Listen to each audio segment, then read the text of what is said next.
Good afternoon, everyone. I'm delighted to welcome you to our panel this afternoon on overcoming inequalities and disparity in housing and community development. My name is Robin Wiessmann, and I'm the CEO and Executive Director of the Pennsylvania Housing Finance Agency. We have a terrific panel this afternoon, and I just want to put a couple of things in context ahead of time. I think even prior to the pandemic, the United States has had an affordable housing shortage, and the pandemic has brought it into sharp focus. And as we all know, the disproportionate effect of the pandemic on communities of colors has exacerbated this housing crisis as well. We need more affordable housing, and we need to be able to keep people in housing. Coupled with the long history of discrimination that our country has experienced, we need to have the tools and the resources and the professional talent of a number of the panelists here. I'd like to introduce them, if you will. The first, as I mentioned, is Andrea Custis, who is President and Chief Executive Officer of the Urban League. As you may well know, the Urban League is very active in empowering African Americans and other underserved people to secure economic self-reliance, parity, power, and civil rights. We also have with us, and I should tell you, Andrea is the one who's wearing purple today. The next person I'd like to introduce is Marquita Morris-Lewis. She is the Chief Strategy Officer for Compass Working Capital. CWC is a national organization supporting families living in federally subsidized housing and building assets as a pathway to greater economic opportunity. And we all know it's housing first. The next panelist I'd like to introduce is Rashida Phillips. She is the Managing Attorney of Housing Policy at Community Legal Services of Philadelphia. Community Legal Services provides free legal advice and representation to low-income residents of Philadelphia. And finally, I'd like to introduce my esteemed colleague who is on by telephone, Theresa Singleton, who is the Senior Vice President of the Community Development and Regional Outreach Department at the Federal Reserve Bank of Philadelphia. The Federal Reserve Bank obviously has a lot of roles today, but in particular, it does create and work towards financial conditions that foster economic growth. We all know that housing and community development is the catalyst for cities and neighborhoods, and creates the vitality that is so necessary. So I'd like to actually ask Theresa first to speak a little bit about what circumstances and what policies, what is the status of housing in the United States and Philadelphia in particular today.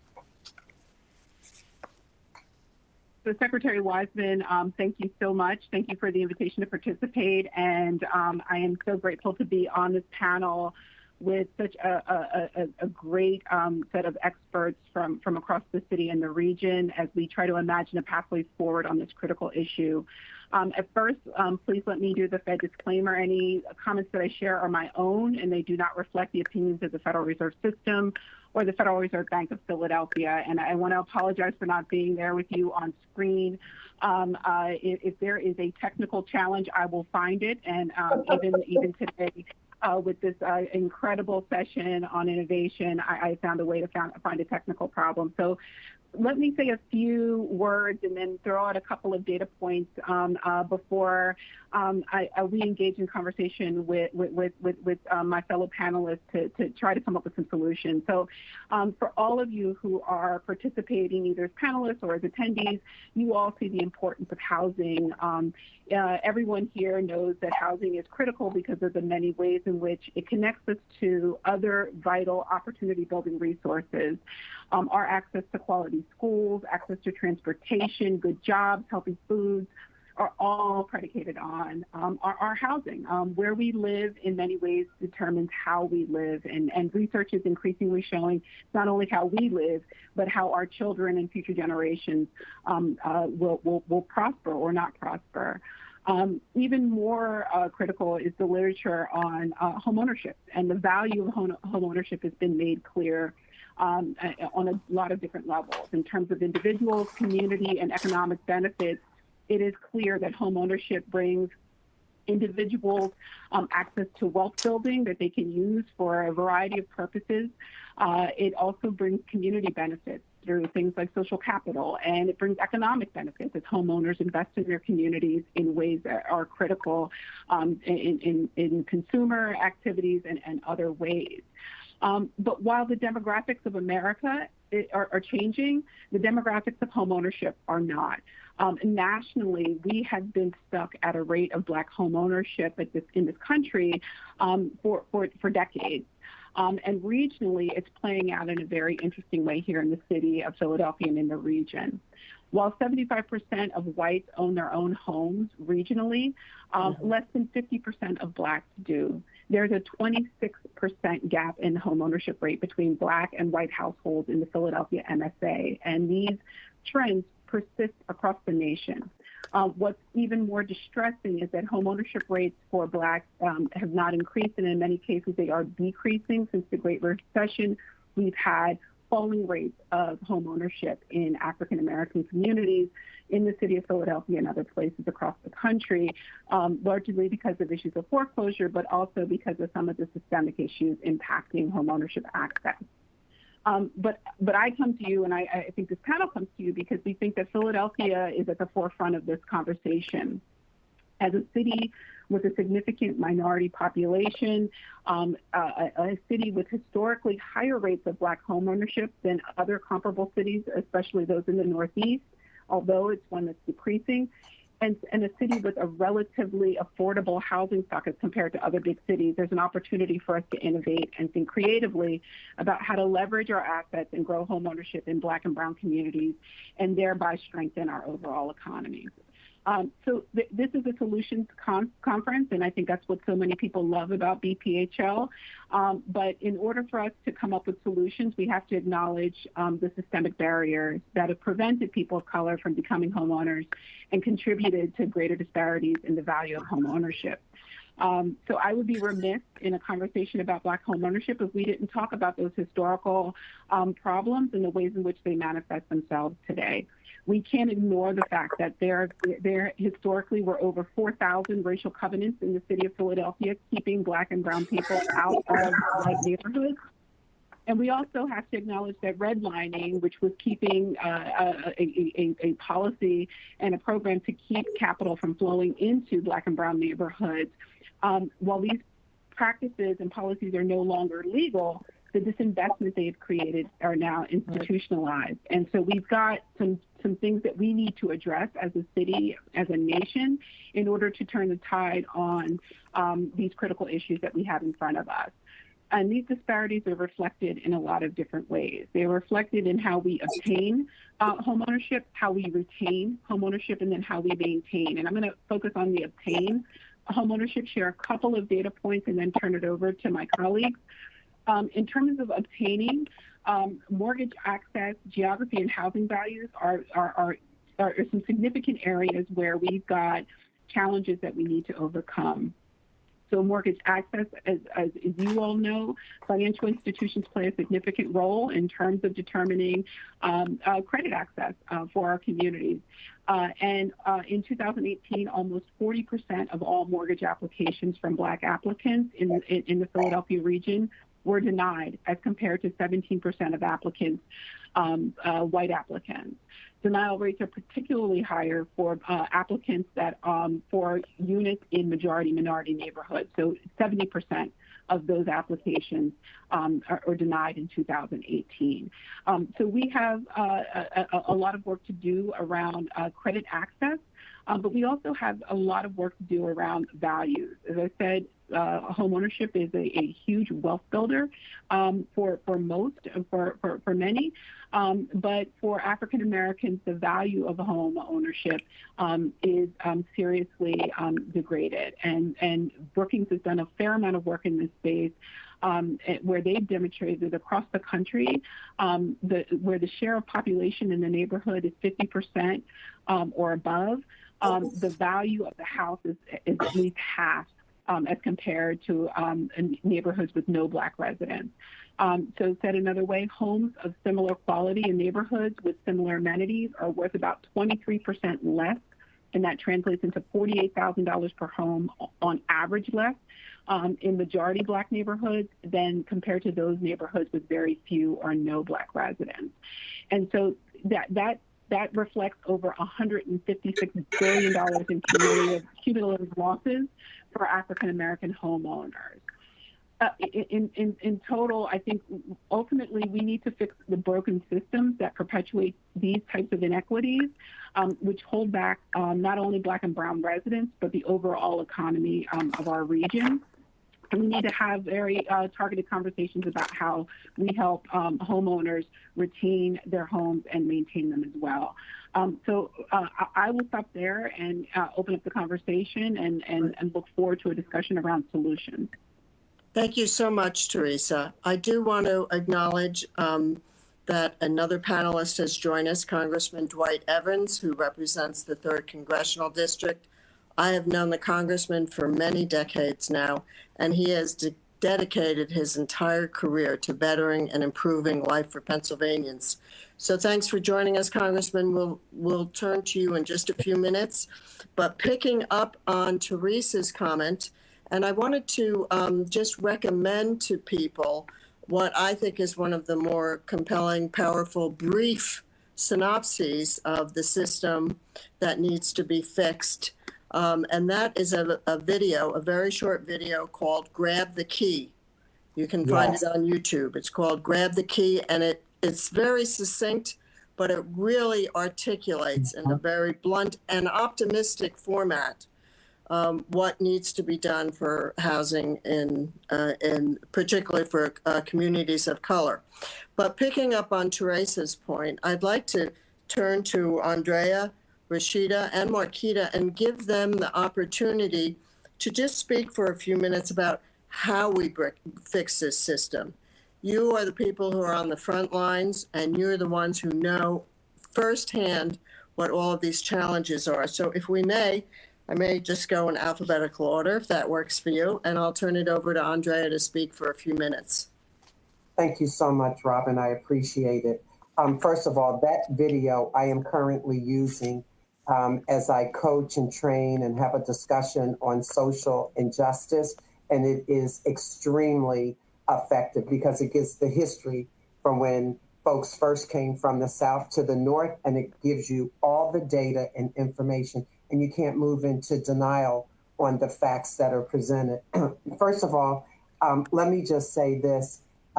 For the Urban League of Philadelphia and the National Urban League, we have in our portfolio always cared about housing ownership. And the reason why is our mission is to work on social injustice. And then it's also to, for African Americans and others who are underrepresented, economic empowerment. And if I go back to my mother and father and my grandparents, and for many of us as African Americans, the way we began to build wealth in our community was to own a home. Now, we didn't have flipping and all of that, but that's how African Americans began to build their wealth. So we take that quite seriously. So there's a couple of things that I will say to you that I think that are extremely important in changing the numbers for African Americans.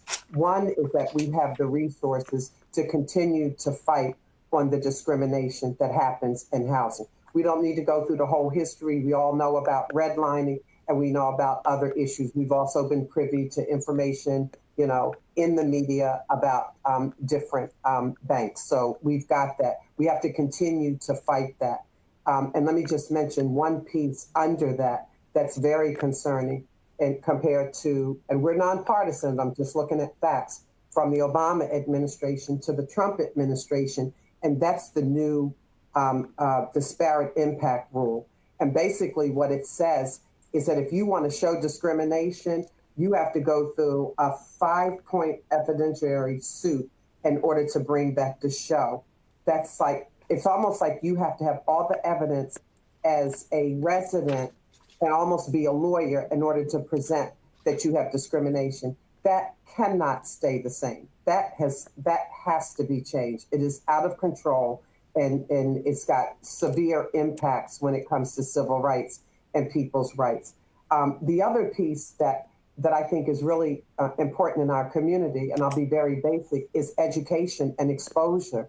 You want to show African Americans, many of the clients that I see, that you have the ability to move from renting to home ownership. And how you do that is you expose, you put people in sessions, you have lenders, you have all types of people, realtors come in, and we give the basic information and we teach people that they can do it. I'll use a real quick example. I had a 54-year-old grandmother. I know 54 is young to be a grandmother. And she called and I had tears in my eyes. Her daughter is strung out on drugs, right? And her daughter has 2 daughters, 6 years old and 4 years old. And she said, I'm in a 1-bedroom apartment. She never knew that she would be able to own a home. She worked with us. We told her, stick with us, work with us. We will work with you. And she is now a proud owner of her own home. She has her 2 daughters there with her. They were able to stay in the school district. And those are the kind of successful stories that just bring out the best in individuals. The other piece that I'm really concerned about this, Robin, and I'm gonna bring it right back to the city of Philadelphia, that is that we have to give individuals the resources and the funding to help with first-time home buying. In the city, we just stopped, I guess about a month ago, we were giving $10,000 to those individuals who qualified to buy a home. It made a huge difference. If I look at my numbers here, and I would say you could look at any other housing organization, it made a huge difference in the Black community and the Latino community. That is gone. So we're trying to find resources and help replace that to help individuals to have some of that for a down payment. And if I could just interject for 1 second on that, I know PHA and the city are working hard on home ownership initiatives. That appears to be, and we know down payments are the most significant barrier to home ownership. There are all sorts of other issues, as you've mentioned, from a holistic standpoint in terms of education and obtaining a living wage and the zip code you live in and all of those things. But there are entities, and Phil is going to have a panel on that tomorrow as well. Forgive me for interrupting. No, thank you, Robin. I just want to throw one your way that I would say it is a must, and that is the state housing tax credit that would allow PHFA to incentivize those individuals who want to invest and to really build affordable housing. So I support that 100%. And I'm going to leave time to my 2 amazing peers here to speak. We certainly want Congressman Evans to say some things. Congressman Evans is going to be able to tell us how the federal government is going to give us lots of resources. That's what he'll be able to talk about. But anyhow, Marquita. City. Yeah. Marquita, if you could pick it up, there's so much to talk about, and you really are on the front line. I'd love your perspective on it. If you could make a few comments. Thank you, Robin, and I really appreciate being part of this conversation. I'm going to pick up and piggyback on Andrea, because the point around down payment assistance, closing cost assistance is very salient. Reducing the money necessary to enter home ownership is a really important barrier and a barrier that needs to be eliminated. Lack of upfront and lump sum money doesn't necessarily mean an inability to make monthly payments, particularly where mortgage, insurance, and tax payments are lower than rent in some markets. Government-backed mortgage programs like the FHA have an outsized role in providing first-time home buyer and purchase money financing for Black households. In 2019, among borrowers taking out a first lien non-conventional loan, about 60% were Black, and compared with 29.7% non-Hispanic whites, 48.8% folks identify as Hispanic. So, Blacks represent only 7% of home purchase loans in that same year, and the vast majority were made with non-conventional financing, in large part because of the lower down payment requirement. That 3.5% is a huge draw as compared to 20% under conventional loans. So expansion of down payment assistance is absolutely critical. Those programs need to be made more widely available and more dollars put into funds. And then better coordination among the programs. So single streaming applications or processes where possible. In my kind of past in the housing counseling space, I've seen folks having to layer on programs and layer on accessing different down payment assistance programs, whether it was city-based or through PHA or through the Federal Home Loan Bank of Pittsburgh's First Front Door program or IDA programs.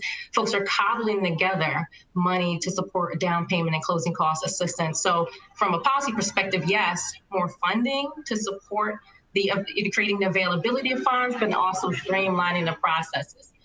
So that there's perhaps one single stream application that allows folks to feed into multiple sources. Another thing I want to mention is credit. Credit often doesn't get enough credit for being a barrier to homeownership.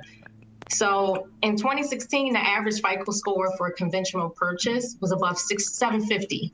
And for FHA, which is government guaranteed loans, it was above 680.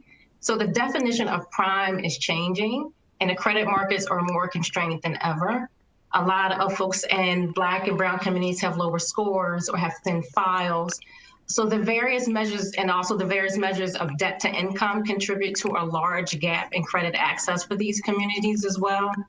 And according to the Urban Institute study, it was around 2017 or 2018, consistent rent payment is actually seen as one of the strongest indicators of whether someone will be able to pay back a loan. Utility bills, most of which are not reported to credit bureaus, could also be used as a part of underwriting criteria, or could be leveraged by credit scoring models to shift how folks are viewed, right? My caution around that is that this data should only be used if the individual agrees to it and as part of an evaluation of ability to purchase and sustain a home. But these are two clear measures that could change how people are viewed from a credit perspective and open up the markets for more Black and brown communities to access. And of course, discrimination is a persistent issue that a lot of communities face. But I would say credit and reducing the upfront money necessary to enter homeownership are absolutely critical. And there are clear policies that if we have the political will, and we also take a race equity lens in their application and implementation, we can do something about.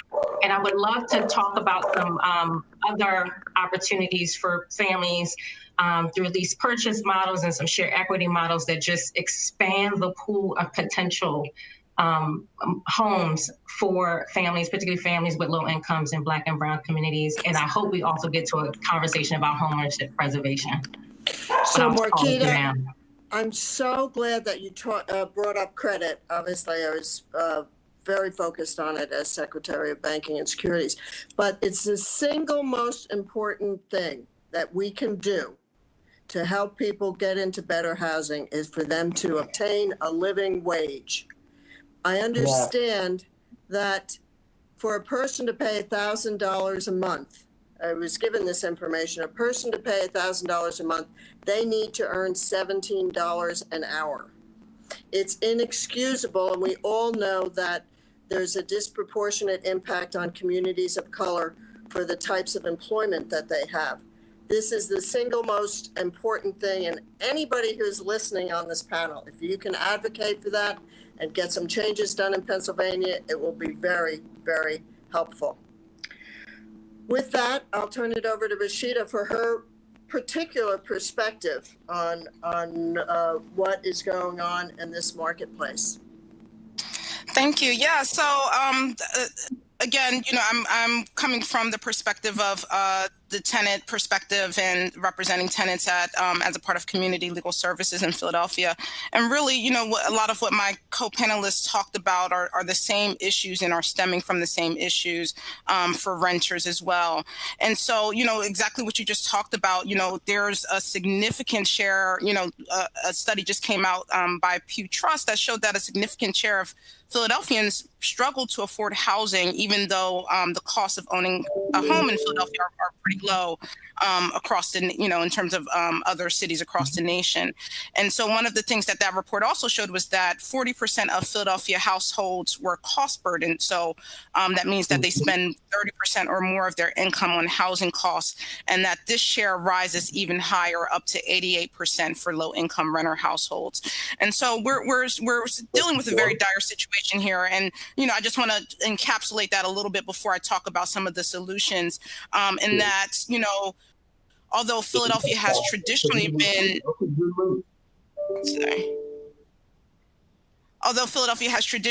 a city of homeowners, the mortgage foreclosure crisis that hit the nation in 2008 really transformed some of those demographics to where we now see, renters account for about 48 to almost 50% of the city's population.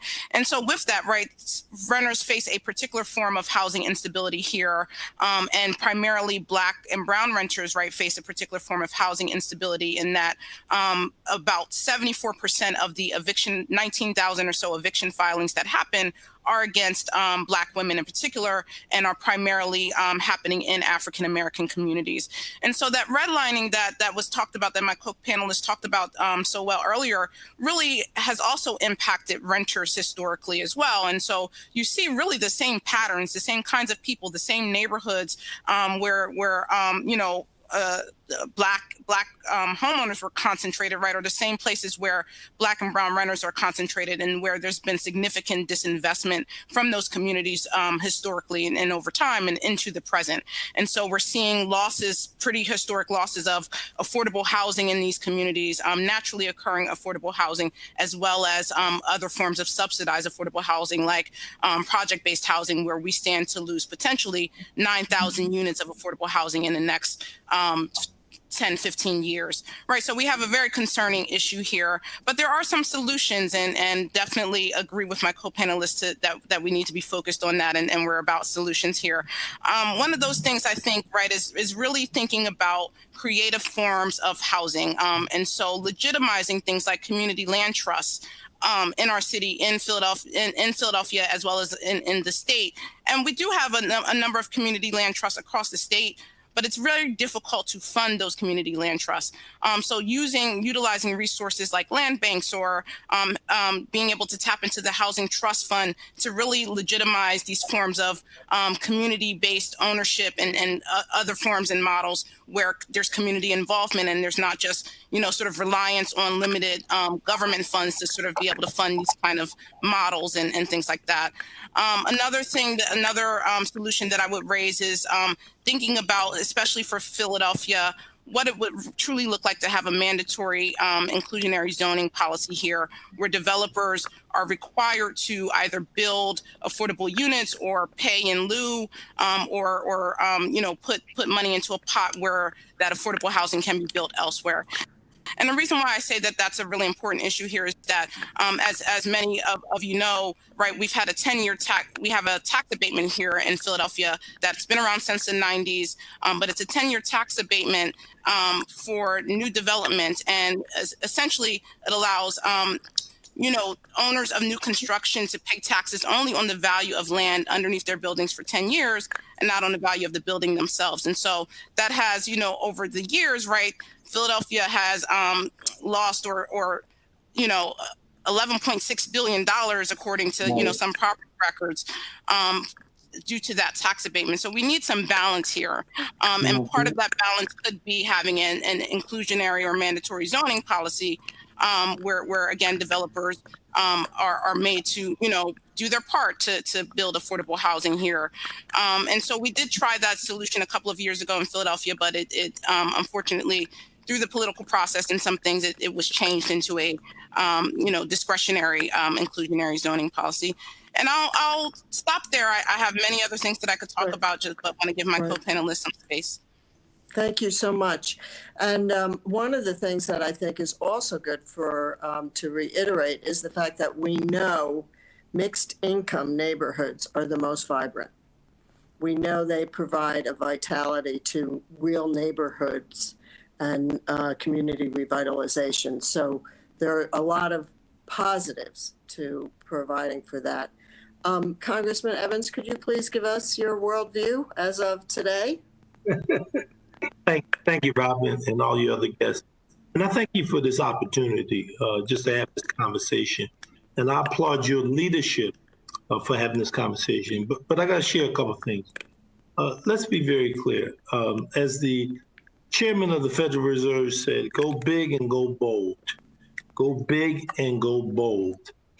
This discussion would not be happening if there was not a pandemic, I would argue. And the pandemic has registered something that we already knew. I mean, unfortunately, we had to have a pandemic happen for something that there was these disparities, particularly people of color. This is not new. I was fortunate enough to be in the legislature for 36 years, and now I'm in Congress. I'm in my 4th year. So the 36 years that I was in the legislature and now the 4 years in Congress, when I was in the legislature, a lot of the things that you're talking about, I saw then, but we didn't react to. So let me tell you how we reacted from a Washington perspective. The CARES Act did something that we haven't done in America, which was done, the Marshall Plan, which was done in Europe. $2.2 trillion. 2.2 trillion. Second, the HEROES Act, 3.2 trillion. Now, that wouldn't have been driven, no pandemic, no CARES Act. We had the normal budget process. And what I'm sharing with you is those kinds of actions we need to happen without a pandemic. Those are the kinds of things that need to happen. The 2.2 trillion and the 3.3 trillion. And that's important to understand. Housing has always been a wealth creator. Yes. Housing has always been a wealth creator. It's always been a wealth tool. Buy a house, have ownership. So where are we today? Basically, I'm going to describe to you some actions. I just heard to describe about the housing trust. I support an initiative at the federal level to give money to the National Housing Trust, because I don't believe that the city of Philadelphia or the Commonwealth that have necessarily the resources to do what is necessary. So that is where the federal government comes in. And that's why you see, so when I talked about the Federal Reserve chairman saying what he said, and then I talk about the Congress taking the act, there was monetary policy and fiscal policy. It is that combination for where we are today. The debate that we're having now in terms of a relief package is what the Republicans are trying to talk about, a skinny relief package, and we want a larger relief package. The larger relief package offers a better opportunity to all the things you're talking about. So the focus we all have to need is shoot high, city and state benefits, Philadelphia benefits. When you push them up, when you talk about PHA, you talk about PHFA, that's driven by the federal government. Now, fortunately, when I came here, the first committee I wanted to be on, the only committee I wanted to be on, was the Ways and Means Committee. Everybody said, well, don't you want to be an appropriator? Well, I was an appropriator for 36 years. I was the chairman of appropriations. But I came here to Washington. I wanted to be on Ways and Means because that deals with the tax policy. That deals with internal revenue. Ways and Means and Financial Services, which Congressman Maxine Waters is the chairperson of that committee. She's the chairperson of that committee and Ways and Means. That combination with all the things you're talking about is basically both committees that have had a lot to do with dealing with the CARES Act and that. Like, for example, the $100 billion, which is in the HEROES Act, of rent assistance, because moratoriums don't solve problems. They're very short term. What you need is long-term stability. That ownership I talked to you about, and the ability to give lifelines to people. Because the moratorium is temporary. It's not like you are relieving them of the debt. They eventually got to pay the debt one way or the other. The debt for the purpose of the people who live there. And it's also, keep in mind, the person who owns that real estate. For example, we're not talking about those guys. We're talking about how some people buy real estate to use it as a form of retirement. In the African-American community, people buy houses and apartments to use it as a form of retirement in terms of building their own network. So we can't pit the people who are tenants against the people who own it, because some of them same people are African-Americans. So keep that in mind. Too much of the battle has been, well, they can afford it. Well, they got mortgages to pay, right? Somebody got to pay the mortgage. Forbearance is also the same way. It is not something that you're relieving the person of the debt. They just a question of when they got to pay the debt, the accumulation part. So from Washington, there's no question. We have to be bold. We got to be bold. There's no debate about that. You heard it from the Federal Reserve person. You say all this stuff about deficit and all this stuff. No, don't even talk about that. The fact of the matter is, to move this economy back to where we need to do, housing is very essential to the wealth creation and wealth building. Housing is essential to dealing with homelessness. There has to be that kind of commitment on the part of the federal government in stepping in. Now, I say this in closing, and I've learned this from my years in Harrisburg and now my years in Washington. We got a great opportunity. And it's unfortunate it's coming to a crisis of a pandemic and a crisis of social unrest. I give the combination of Black Lives Matter in that movement and a Black Lives Matter movement with housing. That's the same thing you need. But as John Lewis would always say, and he sat on the Ways and Means Committee, and I learned a lot from observing. When I was a kid, I observed him walking across the bridge at 10 years old. Didn't know him, got here. He used to always say, if you see something, do something. Well, I'm saying to you, we have the ability. With you as advocates, with Robin sitting in the position she's sitting in, I'm sitting in the position, because a lot of things is having the players in position and having the players know what to do when they're in the position. One thing good about Robin's background, she was Secretary of Banking. So Secretary of Banking and head of PHA. Her knowledge sense is very appropriate. So a lot of things you do is for us to be strategic. And I'm saying take advantage of the opportunities, because there's a debate about a relief package between here and November the 3rd. The question is, which way will we go? For those who want to go the small package or those who want to go the big package? I'm in the big category. Because to address the issues all of you are talking about, you have to do. So you can do financial, and you can change, like you had Dodd-Frank, you had the other things. You can change policy, banking policies. You can affect that. You need that kind of combination in order to get this in order to try to close that gap. That's why I said to you, the Black Lives Matter movement, protest, yes, but also be strategic in using individuals who sit in place.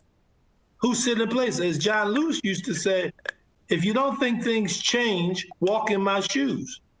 That's what he used to say. If you don't think things change, walk in my shoes. So when John Lewis was 23 years old and gave that speech at the Washington, and then you look at from 23 to 80, and you look at the progress, I'm saying the same thing. We have a shot, okay? We got a shot because of social unrest, pandemic. The question is, are we going to be strategic? And the key word is, will we have trust? I know there's one thing Michelle Obama said on that night she gave a speech. She says, people don't like politics.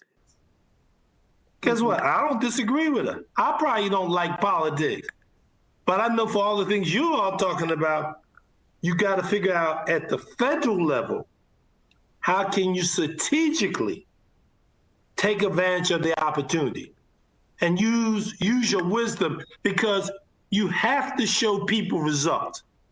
We can't talk about it anymore. We cannot pontificate poverty numbers, 24, 25% pandemic on top of that. The people, they're tired of hearing that. They want a result oriented. I said this in closing. When they asked me one day, they said, "What kind of Democrat are you?" I said, "I'm of the governing wing. I'm of the wing at the end of the day that when I hear somebody tell me need a house, they want the outcome. They don't want any more speeches.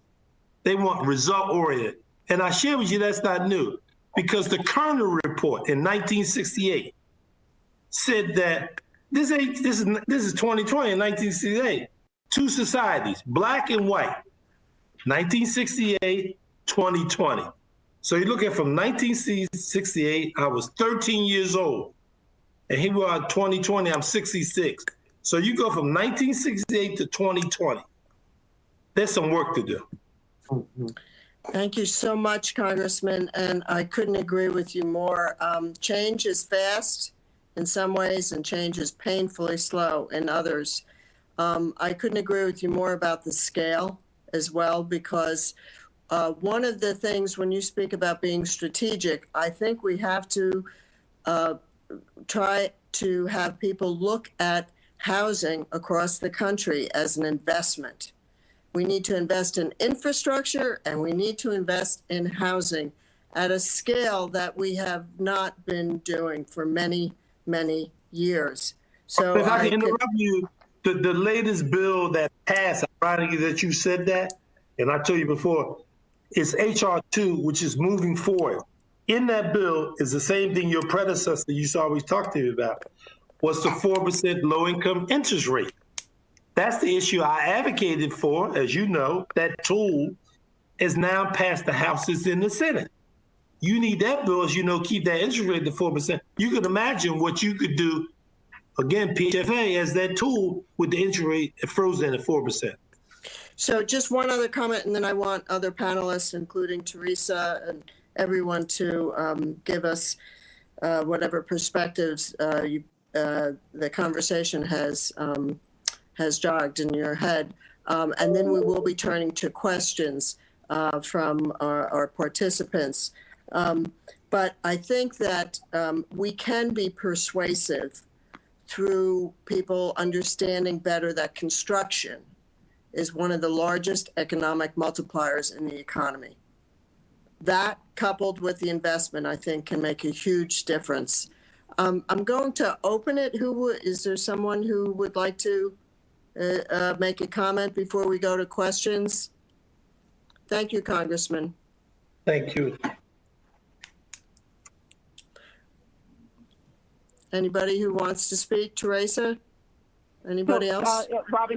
Robin, hi, this is Theresa. So I'm really interested in hearing both Rashida and Marquita previewed a couple of solutions that they think would be important. And I'm moved by the Congressman's comment about working on two levels. I guess I would just say really, really quickly, two things that I think we need to do. One, on the systemic level, is have more transparency and potentially some recalibration around how credit scores are used to make some of these decisions around mortgage lending and appraisals. As you can tell, I'm very concerned about the value of home ownership in African-American communities.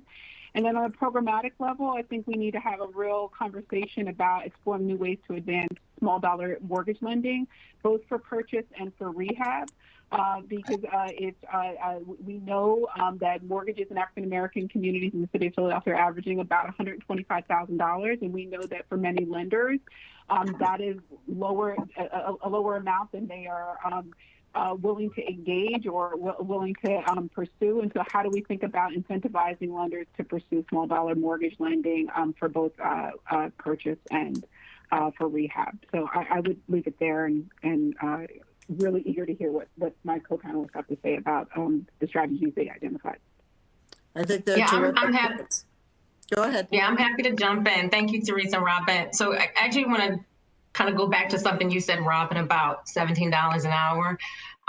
If we're talking bold, and I want to pick up on what the congressman said about being bold, then we actually have to talk about a different kind of wage, like a truly self-sustaining wage, where somebody with the family, your dependents, if you have a child in school, if you have a child in child care, $17 an hour will not allow you to live without some type of additional subsidy.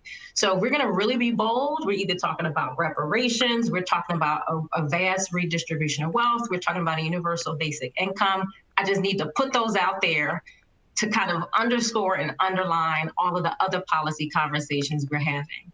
And then I'll kind of come back to less bold, but still progressive conversations around like next steps. So there are successful models. And the challenge for some of these models is scale. One is the Cleveland Housing Network transitioning families from low-income housing tax credit homes, which is a federal model of subsidy that happens at the state level. Robin knows this very well. But transitioning renters and low-income housing tax credit finance units into home ownership. The rate of growth is slow, but it's very possible. For folks who don't know, the builders and owners who use low-income housing tax credit financing have to maintain the affordability and the cap rents for 15 years. That's the compliance period. And often at the end of the compliance period, there's a lot of kind of hand-wringing about what to do next. Folks in Cleveland have created a model for converting those affordable rental units into home ownership. And the rental payments are used to underwrite loans often that come from the developer. So there's a place where this is happening. They've been actually doing it for a very long time. The challenge is the scale. They've only done it at the pace of about 37 homes a year. And I think they have about 1,000 folks they've gotten to lease purchase over the last 15 years or so. But it creates a ton of positive incentives. People who are renting want to stick around and commit to, this space. They invest in the property. They pay rent and time, because then all of this will lead to some equity, will lead to a wealth building opportunity, a way to create intergenerational wealth for their families. So we have these models. We just need to uplift them, shine a bright light on them, and then find a way to replicate and scale them. The lease purchase model has been getting a lot of attention recently. One of the challenges is we haven't seen a lot of scale for it in the private market. It happens in public housing, but a lot of the core inputs for successful lease purchase are the cost of capital. How do you determine the purchase price at the point of purchase? Because it's based on appreciation of the home, and also issues around credit and income of the tenant and managing risk. But again, I think there are policies that we can put in place to make the economics less difficult, particularly for the nonprofit community to engage in these very, very clear processes for increasing home ownership among folks who are renters and certain kinds of communities. And Rashida mentioned community land trusts. I think they're a terrific way of creating shared equity and shared equity models. One of the things we talked about, and I'll mention this briefly, is like let's be really creative. Let's talk about using other shared equity models. Condos don't have to just go up; they can go horizontal, right? Turning communities, a block of homes, into a condo model. So there's shared responsibility for whatever we determine are the common ownership pieces, but it distributes some of the cost of home ownership. So one family doesn't have to just be responsible for the bigger purchases, the bigger things that make home ownership difficult, like a roof and systems. So I think there are a lot of creative ideas out there. We just need to put them to the surface. And I think you just mentioned a couple of terrific ones. Andrea, just before you speak, I just want to interject a couple of questions that our participants have given us just to help frame. Don't lose your thought. One is, what is getting in Philly's way to obtain better credits?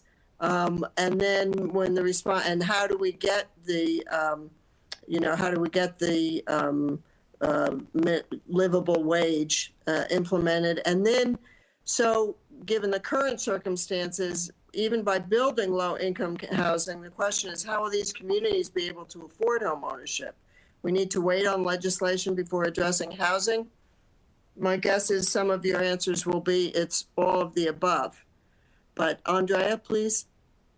Just 1 minute, I wanted to add to a very creative project. If you have not read what Portland, Oregon is doing, I would say it's the most revolutionary, and I see you shaking your head, Rashida, one of the most revolutionary things in housing. If I just show you this article, it says the housing reform we really need.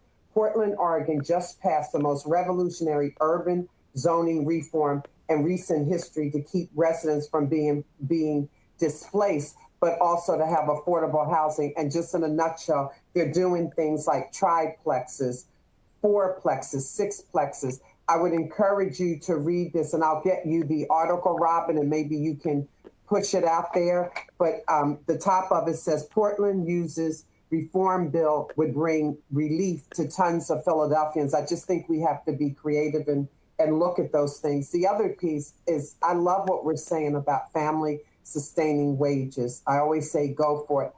I would right now be happy if we had both the Republicans and the Democrats, in order to make this happen, if we could just agree to do what the city has just done, the $15 per hour. I'm dealing with people that they would love to make $15 an hour. Some do, but the great majority of people that I see that I'm working with, and we're still able to get them into home ownership, it is sinful. It reminds me of slave wages almost, if you were getting a wage. I mean, there are people that walk in here with $9 an hour. I hope we understand that. There are people that are working in these frontline jobs that it is sinful when you tie that into even renting. And let's stay in the renting place. They're using like 50% of the money that they're making in order to rent. And then others are using about 40% to pay for housing. And so we have, I think the whole piece of family sustaining wages is critical to make that happen. That requires a lot of work from all of us in terms of advocacy and to send that message, right? So hopefully, and that's a reflection also of the widening wage gap. And this is not just for communities of color. This is for legal immigrants. This is for those frontline jobs that you referred to, as well as so many other real hands-on occupations that we all rely on so much. Another question, which is a little more granular, is can you talk, and we have about 5 more minutes, but can you talk about what else needs to be done for home repair programs in Philadelphia? We have programs, but are those enough? What else should we be doing? And I don't know who's best positioned to answer that, so I'll throw it to all of you. So I'm just going to say this, and hopefully I don't offend anybody, but I just want to be transparent. I sat in a room twice last year with other people who are in this business of housing, renting, and so on. And State Senator Vincent Hughes had brought all of us together. And one of the largest complaints that came from the people that are in that room is that when they call the city and they're trying to get repairs, right? And this is for low income folks, and the hole is in the roof. The wait time for many of them has been like 9 months, a year and a half. I will tell you, it was a rude awakening for me, because I don't know if I understood that weight of that. People were very angry and very upset. So whatever it is that we need to do for that to happen more timely, and I'm sitting in a desperate situation, and there are things that also cause like disease and illnesses and so on. We have got to do a better job. So, and I know money is tight, but somehow we have to figure that out, because some of that is almost life and death kind of situations and a health issue. So hopefully we can advocate that that process doesn't take that long. Andrea, that might have been basic systems repair, which had a ridiculously long wait time for many years. Yes. But then the city went about clearing out that wait list when they, I think, had like a $60 million bond issuance to then put more money into the program. And they also created the Restore, Repair, Renew. I might be mixing up my R's program, which provides low interest loans to households for needed repairs, particularly repairs of that impact health. So programs like that, providing below market loans and getting the word out, letting people know that that's available is helpful. I actually also, just from a preservation perspective, and then I'd love to hear Rashida's perspective, I love to see that kind of work tied in with free access to estate planning, wills. You know, when I was in private practice, I saw a lot of folks who had issues around fraudulent conveyance, tangled title. They were losing their homes that had been in families for years.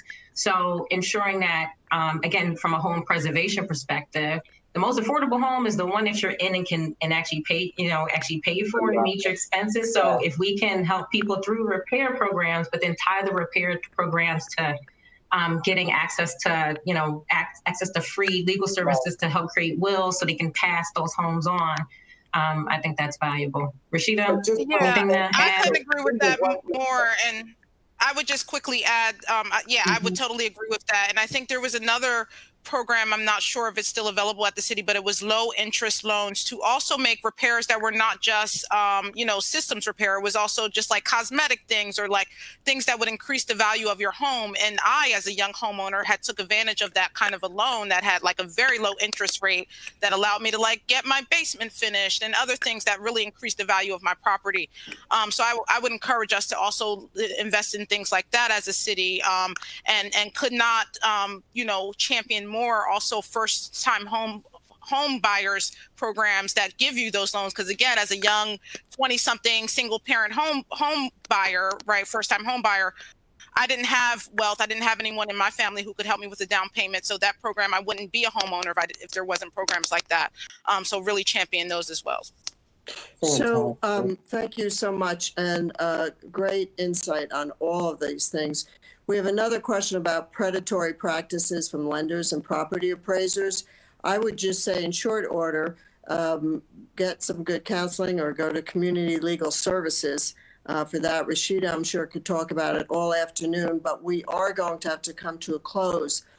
And I want to thank all of the panelists, both from on the federal level, where we know we have to go big and bold, as the congressman said, and the federal policies that Theresa is so focused on, right down, and all of those resources, right down to some of the more nitty-gritty questions and challenges that we have. It is an enormous challenge. And as the congressman said, I am very hopeful, optimistic that this pandemic, this crisis, will help us not just to build back better, but to build to begin with. And with that, I'd like to thank all of the panelists, and I'm really looking forward to working with you further. Thank you so much. Thank you. Thank you. Thank you.